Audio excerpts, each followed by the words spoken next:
that saved a wretch like me.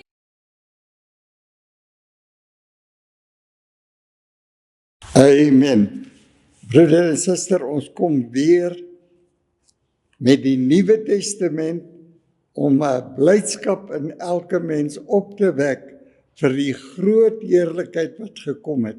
Dat ons nie meer in die oudtydse nodelose tradisies vasgevang bly nie, maar absoluut begin sien wat sê die Nuwe Testament. Jesus Christus aarde toe kom om die heerskappy op aarde oor te neem en absoluut deur genade te regeer. Romeine 6 vers 14 sê, julle is dis nie meer onder die wet nie, maar onder die genade. En genade het gekom sodat die mens absoluut vrygespreek is, as hy dit wil aanvaar. God gaan niks op die mens afdwing nie. Dit is absoluut nou in die Nuwe Testament 'n keuse vir die mens, want dit is 'n geweldige groot gawe wat aan ons geskenk is, die ewige lewe. As jy dink wat jy al alles ondervind het in hierdie lewe en hoe dit vir jou interessant was in hierdie lewe, nou skenk hy vir jou die ewige lewe waar geen sonde, ongeregtigheid is, en daardie ewige lewe in vrede en genade en liefde kan jy wandel vir die res van tyd, wat vir ewig hou. Dit is so belangrik. Dit is so belangrik, mense, as jy begin sien wat jy mis, as jy nie hierdie evangelie verstaan nie. As jy nie verstaan dat Jesus Christus in die Nuwe Testament regeringskap kom oorneem het en absoluut die vyand tot niet verklaar het, sodat hy geen mag meer het nie. Jy staan in die volheid van die genade en liefde en realiteite wat hy vir jou gebring het. So, kom ons kyk net 'n bietjie na 1 Korintiërs 3, en ons moet nie skaam wees daaroor nie, dit is wat die skrifte van ons sê. Ons was in daardie milieu gewees, maar ons hoef nie daar te bly nie. Ons kan inbeweeg na die volle realiteite toe. So 1 Korintiërs 3 van vers 1 af lees so. Hy sê, en ek broeders, kon nie met julle spreek, soos met geestelike mense nie. Dis die eerste groot realiteit wat jy moet sien, dat dit gaan glad nie oor die vleeslike kant nie. Vleeslike kant van jou lewe is net 'n manifestasie van in watter kennis, in watter milieu jy beweeg. Beweeg jy in die natuurlike of beweeg jy in die gees? Die gees is die geestelike lewe, die lewe van Jesus Christus, wat hy vir ons gebring het. Ons herhaal dit baie, Kolossense 3 vers 4 sê, wanneer Christus wat ons lewe is, in die Nuwe Testament, as jy Jesus Christus aanvaar, aanvaar jy 'n nuwe lewe, nie 'n veranderde lewe nie, 'n splinternuwe lewe. Die ou lewe, in Romeine 6 vers 6, van kant gemaak, saam met Christus gekruisig, dood weg vir ewig. Die grootste realiteit en voorreg wat jy ooit kan sien vir jouself, rykdom wat jy kan sien van jouself, dat jy van jouself ontslae is vir tyd en ewigheid.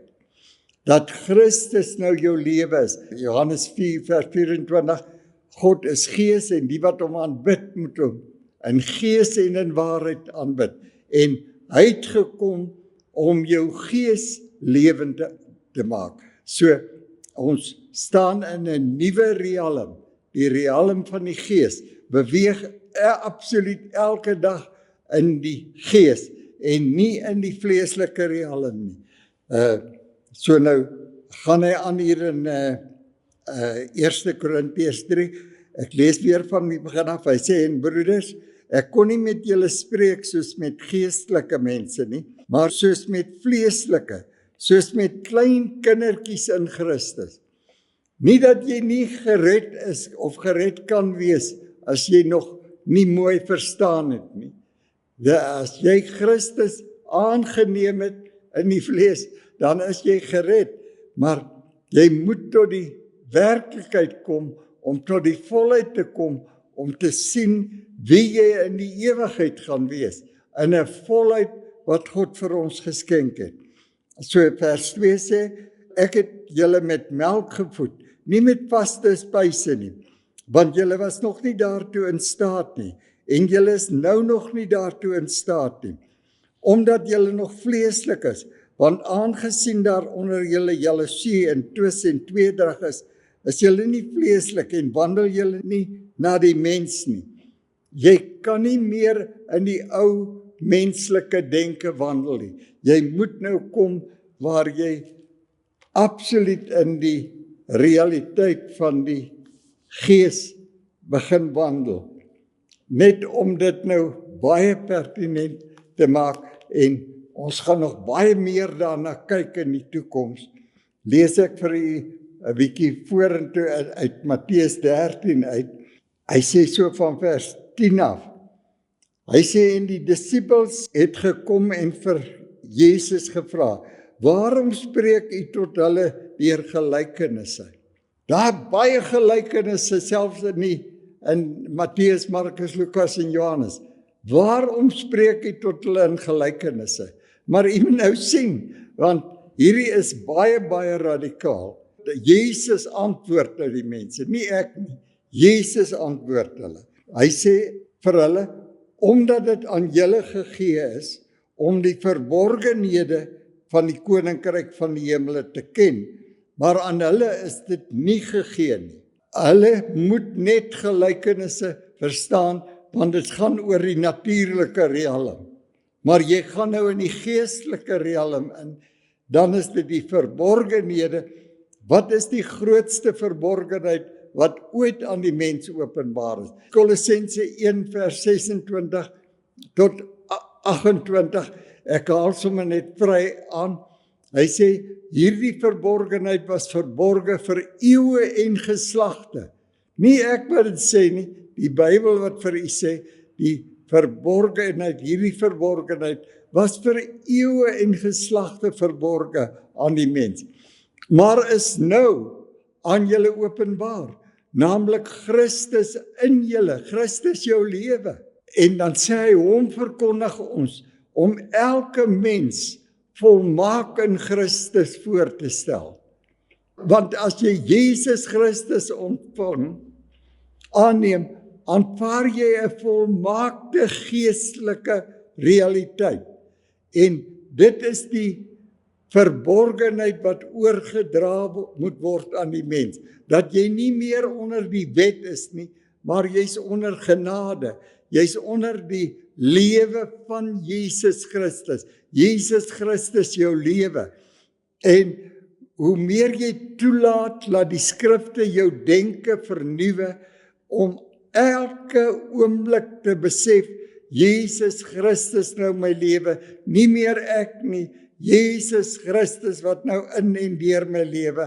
En as jy dit nie toelaat nie, is dit onmoontlik vir jou om na die volmaaktheid te kyk. Die 28ste vers van Kolossense 1 sê byvoorbeeld, hom verkondig ons om elke mens volmaak in Christus voor te stel. Dat jy vir elke mens kan sê, as hy Jesus Christus aanvaar, as sy lewe, aanvaar jy die volle volmaaktheid. Nou ons weet dat die gelykenisse het gekom om die natuurlike mens wakker te maak vir die realiteit in die gees. So, dit gaan nie meer oor die gelykenisse. Matteus, Markus, Lukas, Johannes, nog Ou Testament is. Dis die oorgang van die Ou Testament na die Nuwe Testament. Jesus Christus was die Nuwe Testament, maar hy kom in hierdie boeke en hy bedien die mense met die wet. En dit is nou die Jode. Dit het niks met heidene te doen nie, want die heidene het nog geen wet ontvang nie. Hulle was nooit onder 'n wet gewees nie. En hy maak die wet baie strenger, sodat die Jode sy uitverkore volk kon sien dat hulle het 'n redder nodig. Hulle het absoluut 'n redder nodig. Hy bring hier die wettiese realiteite. Gaan weg van die gelykenisse na die verborgenhede.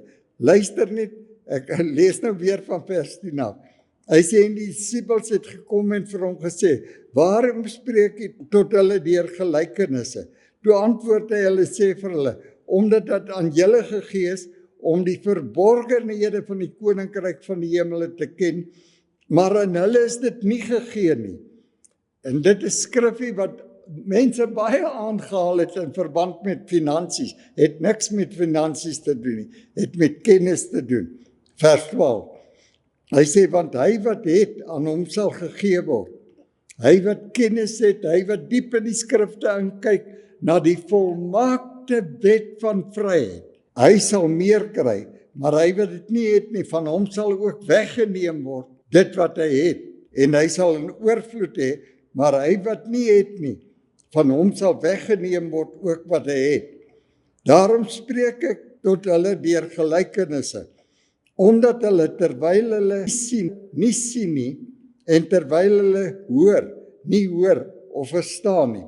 En aan hulle word die profesie van Jesaja vervul, wat sê, luister nou mooi, met die gehoor sal julle hoor en glad nie verstaan nie, en julle sal kyk en glad nie sien nie, want die hart van hierdie volk het stomp geword, en met die ore het hulle beswaarlik gehoor, en hulle oë het hulle toegesluit, sodat hulle nie miskien met die oë sou sien, en met die ore hoor, en met die hart verstaan, en hulle bekeer, en ek hulle genees nie. Kan jy dink, hoe verkondig ons hierdie woord, al vir jare, die woord van die Gees van God, wat nou jou kom lewend maak het, sodat jy 'n geeswese is, en nie meer 'n vleeswese nie. En solank jy dit nie verstaan nie, gaan jy al die tyd bly by gelykenisse, Matteus, Markus, Lukas, en jy gaan nie in die Nuwe Testament in wil kyk nie. Jy gaan nie kyk na Efesiërs 1, Kolossense 1, wat radikale verskille is, en wat vir jou lewe in oorvloed kan bring. Kan jy dink die vrede wat daar is, as die vors, die koning van vrede, gekom het om heerskappy oor te neem, om vir jou vrede te gee, om vir jou absoluut te laat verstaan, dat jy is vrygespreek deur dit wat hy kom doen het.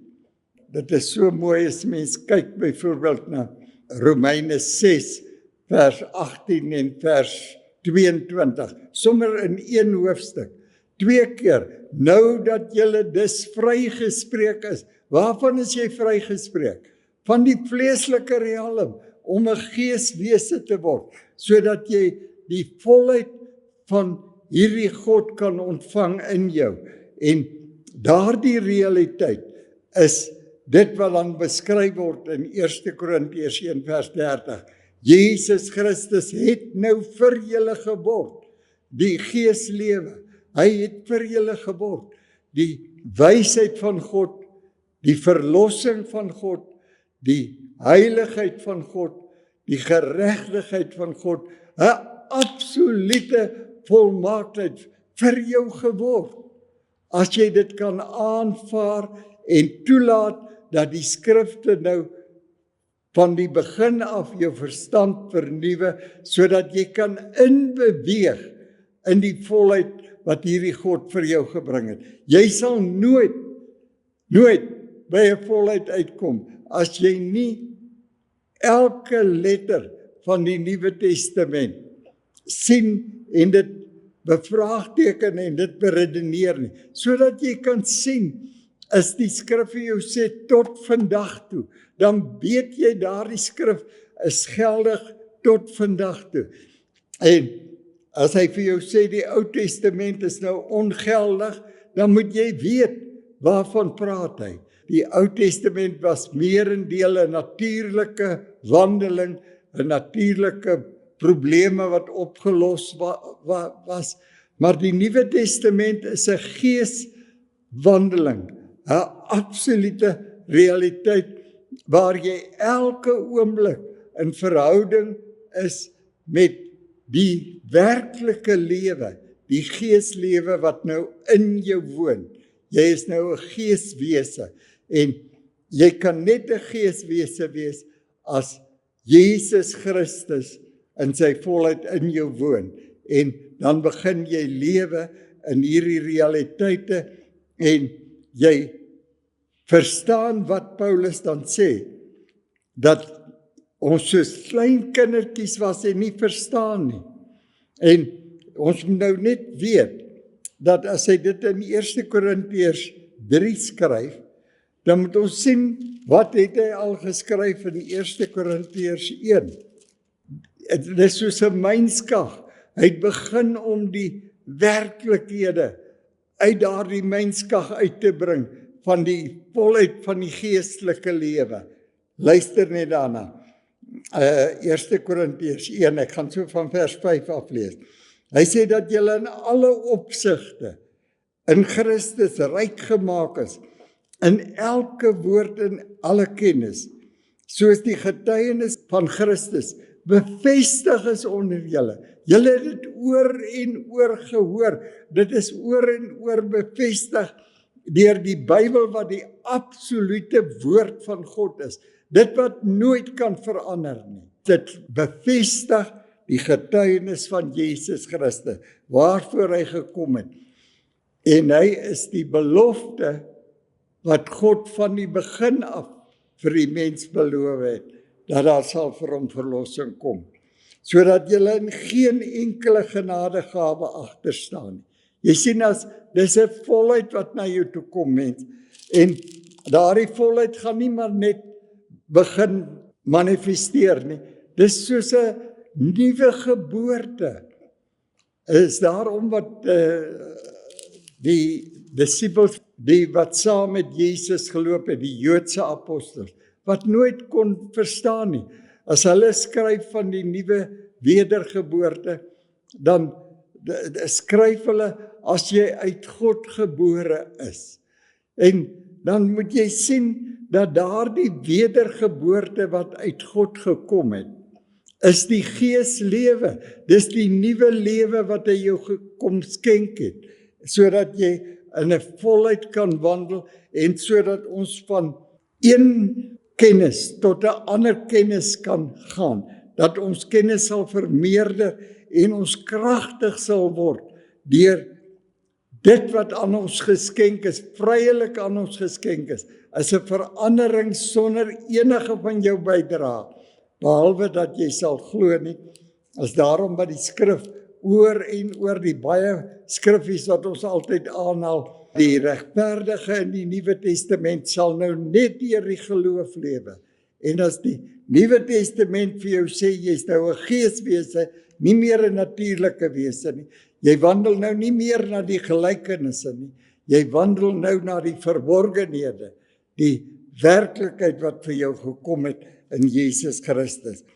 Hy sê sodat julle in geen enkele genadegawe agter staan nie, terwyl julle wag op die openbaring van Jesus Christus, die volle openbaring van dat hy wat eintlik God is, nou in jou kom woon het, wat julle ook sal bevestig tot die einde toe. Kan jy dink, net daardie paar woorde, wat jou sal bevestig tot die einde. Hy neem die verantwoordelikheid om in die dag van ons Here Jesus Christus onberispelik te wees.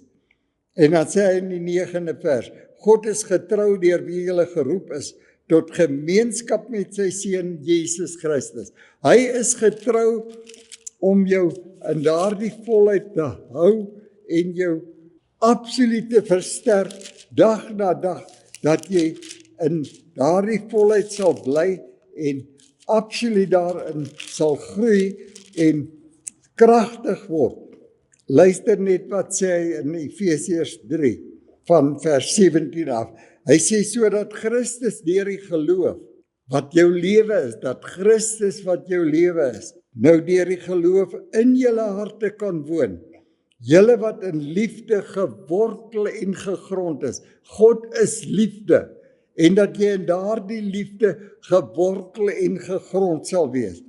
En julle in staat kan wees om saam met al die heiliges ten volle te begryp wat die breedte en lengte en diepte en hoogte is, en die liefde van Christus, die nuwe lewe wat vir jou gekom het, dat jy dit sal ken, en die liefde van Christus te ken, wat kennis oortref, al daardie ou kennis wat jy opgedoen het.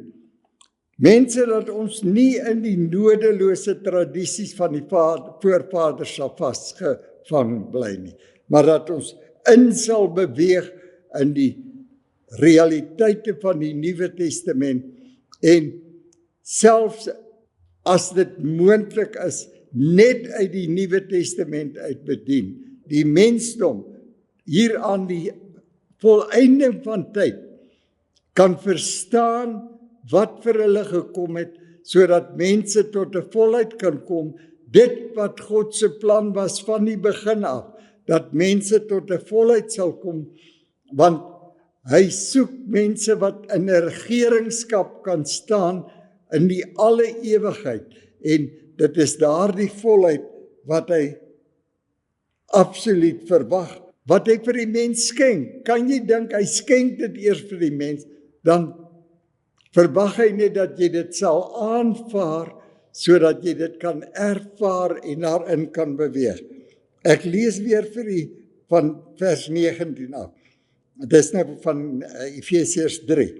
Hy sê, en die liefde van Christus te ken wat alle kennis oortref, totdat julle vervul kan word tot al die volheid van God. Kan jy dink dat dit die verwagting is van God? Dat jy vervul sal word met homself tot die volheid van sy wese. En aan hom wat mag het om te doen ver bo alles wat julle dink of verwag, volgens die krag wat dan in ons gaan werk, as jy Jesus Christus aanvaar as jou lewe, dan is dit die volheid van Godheid wat in jou woon. Aan hom die heerlikheid in die gemeente, in Christus Jesus, deur alle geslagte tot in ewigheid. Amen.